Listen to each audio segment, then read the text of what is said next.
Hi everyone, and welcome back to my channel. It is Wednesday, which means it's time for Witchy Wednesday. And today we're going to be talking about energy, because there seems to be a discourse on what energy means, how energy is built, how energy is stored. So this is about personal energy, energy and tools, and energy around you. And we need to talk specifically about the importance of reclaiming energy from your tools. This is one of my wands. I've shown it off here before. I believe I've told the story. My uncle made it. It's a beautiful wand. It's beautiful. I count this as a tool. This is my little tiny mini cauldron. I have a homemade pendulum. Nothing fancy, just it is what it is. And I have several, well, not several decks anymore. I got rid of a couple, but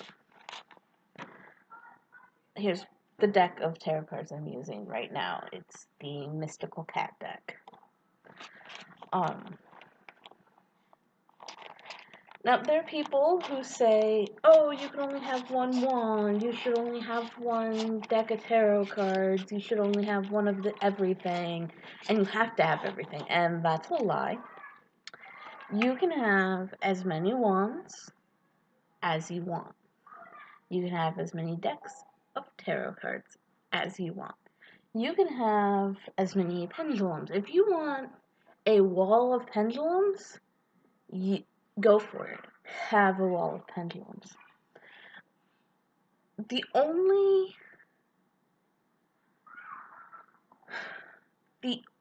argument for having one of everything is your energy will be too spread out.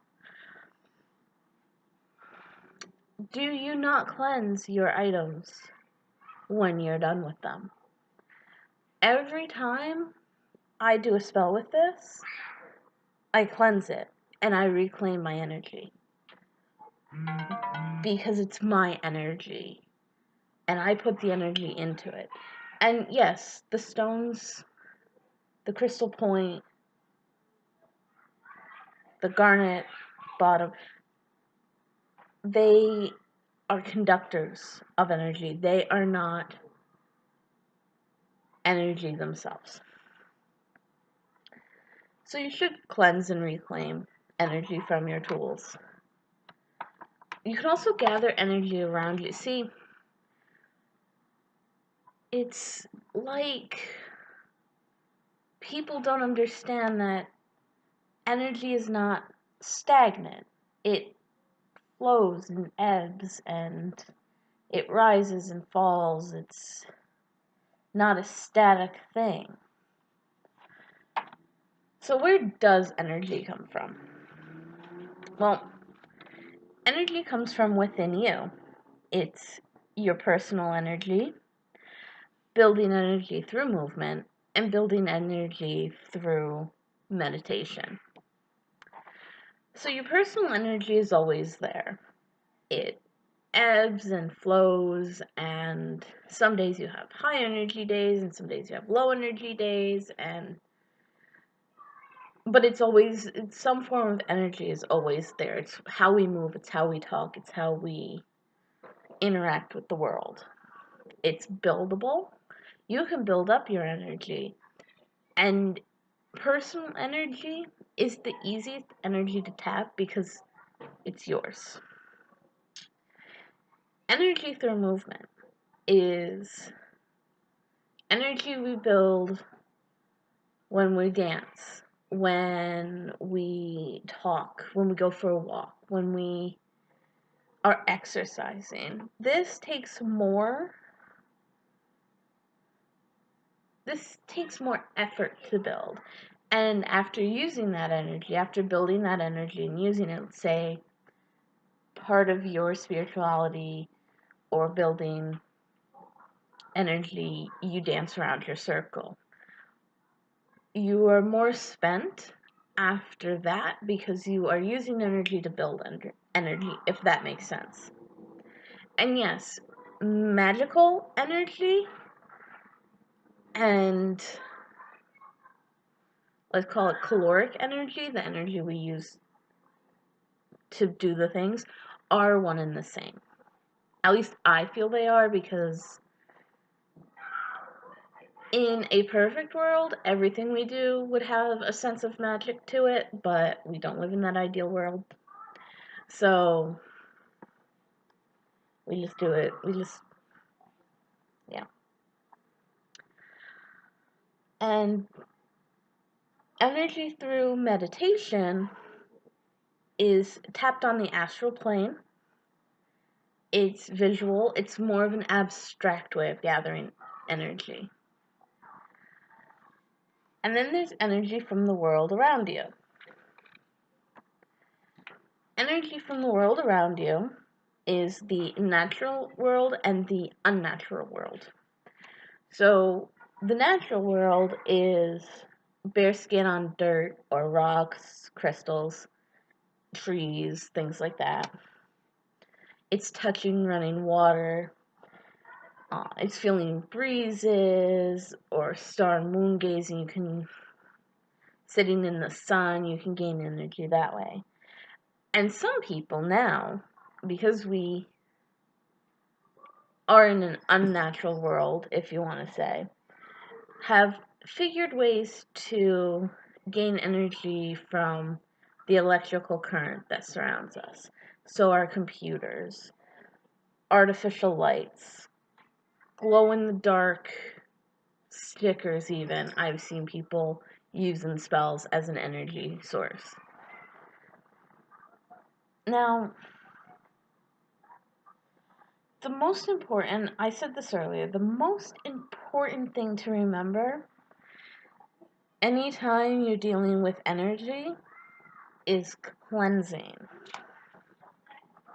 You can't just do a spell and not cleanse your tools, because your tools aren't what makes the magic work, it's you. This pen doesn't contain words. It contains ink.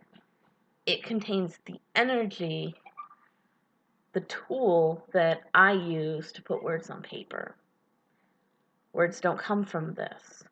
Words come from me. This is my tool. This is my wand.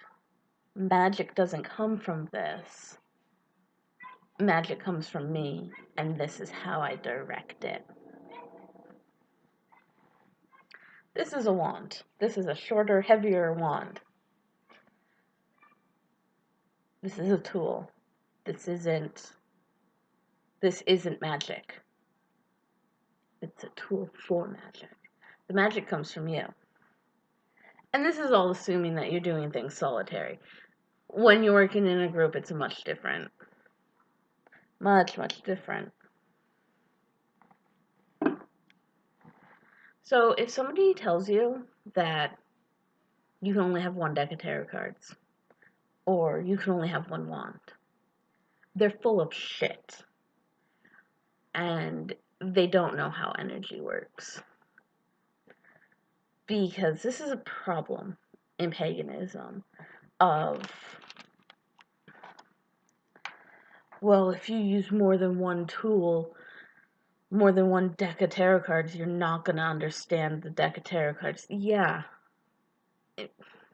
Pretty much every deck of tarot is a Rider-Waite clone. And if you can't figure out a Rider-Waite deck, get a book about the Rider-Waite deck and go from there. There are decks that are completely different. There are oracle decks as well, but those, almost every deck of tarot cards comes with a booklet to help you get to know your deck. You can have one deck, you can have 80 decks. You can have one wand, you can have 80 wands. It doesn't affect your personal energy. You can... Paganism is a very personal venture, and because of this, everyone's practice is a little different, especially if you're solitary. And there's honestly more solitaries, I think, in the world than people who are in covens, especially people who are in Gardnerian. I almost forgot that. Gardnerian covens, I know very few people who are in legitimate Gardnerian covens, like they can trace their lineage back. And that's just assuming that you're Wiccan. That has nothing to do if you're not Wiccan at all. I'm not Wiccan. I'm a pagan, but my witchcraft, which tools, wands, tarot cards, those are secular. They're non-religious. Anyone can pick up a deck of tarot cards. Anyone can practice magic. It's not tied to deity. So, and if your magic is tied to deity, that's perfectly fine too. That's perfectly acceptable way to do magic, but in and of itself, magic is not necessarily tied to a deity, so there's as many ways to do magic as there are witches in the world, and cleanse your shit, I think, is the most, because if you use multiple tools, or even if you just use one wand, if you're feeling bogged down and tired and listless with your magic, it's because you haven't cleansed anything in a while. And cleansing is really easy. You can smoke cleanse. You can put it on a windowsill at night. Let the air pass through it. Let the moon shine on it. You can sprinkle water on it if it's a waterproof thing. I don't think I would do it with my wand, just because it's wood.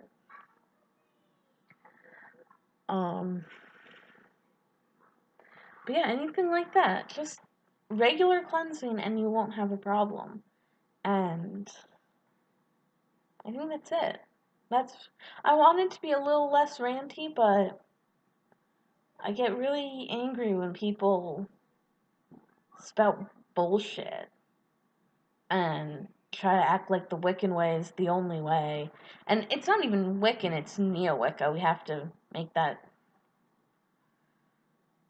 distinction as well. There's a difference between Wicca and Neo-Wicca, but most people use them interchangeably. So, yeah, I guess that's it. You can find me online, all over the place. Links are down below. I have a blog I've just started this week.